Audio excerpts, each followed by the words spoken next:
A ver, yo quisiera precisar las palabras. Nosotros no estamos aquí dando argumentos ni contraargumentando con la Iglesia. Nosotros tenemos un fallo. Tenemos un fallo que nos costó sangre a todos.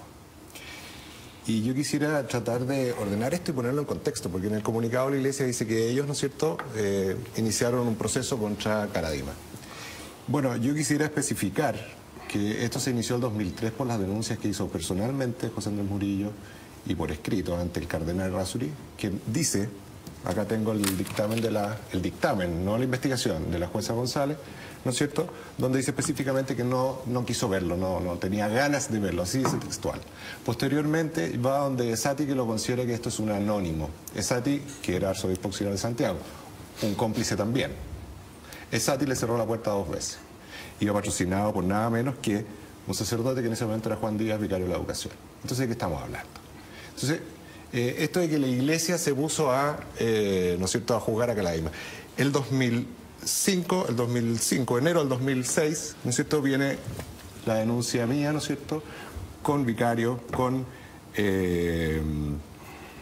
Monseñor Escudero y también, ¿no es cierto?, con un notario eclesiástico, un sacerdote del Opus Dei.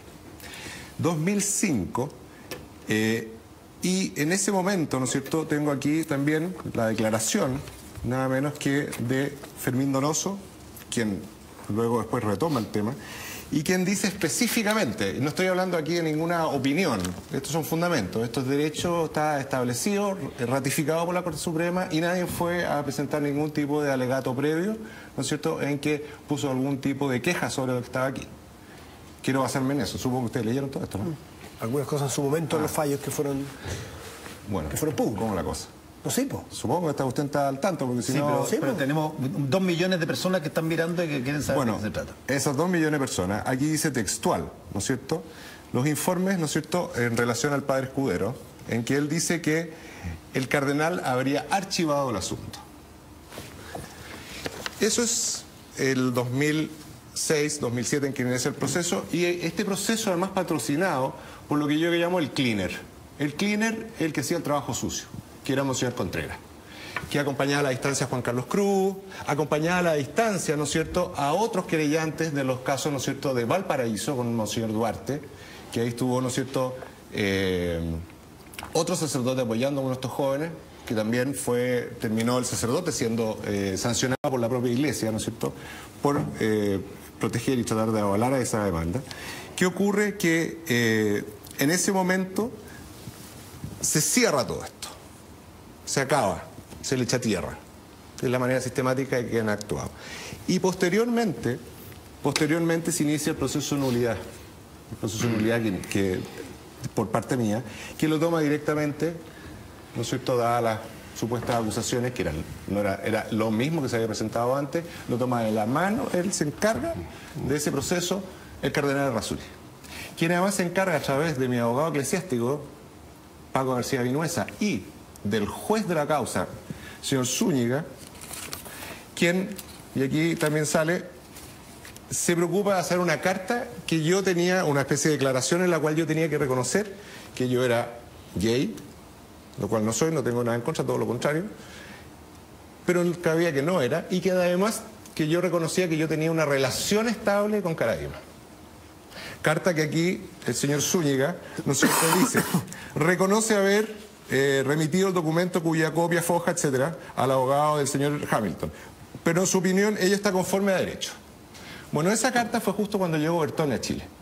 Y me pusieron esa carta como condición para que me saliera la nulidad. Lo que quería en ese momento, no solo, acá estamos hablando de un tema de mirar para el lado, sino que una acción directa a tratar de disuadirme y limpiar a Caradima por parte de Errázuriz, Bertone y el... ¿Quién te ofreció juez, eso o quién te pidió esa suerte de extorsión?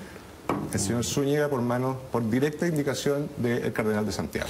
Ahora, perdón, yo te pregunto... Momento, sí, déjame terminar para ponerte en contexto. Bueno. Cuando todo esto ocurre, ¿no es cierto?, el 2009 me junto a tomar un café con Hans Kast en la clínica Santa María. Y le digo, Hans, esto no puede ser, se filtró esto al resto. Contemos quién era Hans Kast. Hans Kast en ese momento era canciller de la Iglesia de Santiago. Un poder, de alguna manera, importante. Hans Kast pertenecía a la Vía Unión y se había salido. y le informamos, le decimos, Hans, mira, está ocurriendo esto, se filtró esto dentro de la iglesia, el obispo Arteaga quiso ir a dar testimonio en contra mía del proceso de nulidad, quiso poner testigos, lo cual le aceptó el señor Zúñiga porque aceptó un testimonio moral, ¿no es cierto? Y queremos reactivar esto, no sabemos qué quedó, ¿qué podemos hacer? Es que tienen que hacer una nueva denuncia. Hacemos la nueva denuncia. Por lo tanto, cuando sale en ese informe, ¿no es cierto?, de que el cardenal o la iglesia de Santiago habría iniciado este proceso contra Caradima, eso es falso. Lo iniciamos nosotros por tercera o cuarta vez frente a Hans Kast, que sí sabía lo que había pasado y que aquí también declara, ¿no es cierto?, haber reconocido todo esto ilícito. En ese momento es que nombran a Fermín Donoso y Fermín Donoso dice, porque le entregan la otra testimonio y dice, esto lo había archivado el cardenal. Yo solo te pregunté si estimabas como acto reparatorio la sanción a Caradima. Mira, la sanción a Caradima... por parte de la propia iglesia. No es un acto reparatorio.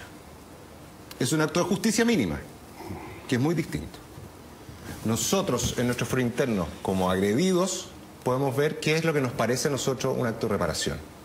Pero eso fue un acto de justicia que fue impulsado con duro esfuerzo, de exposición pública, de dolor familiar, etc.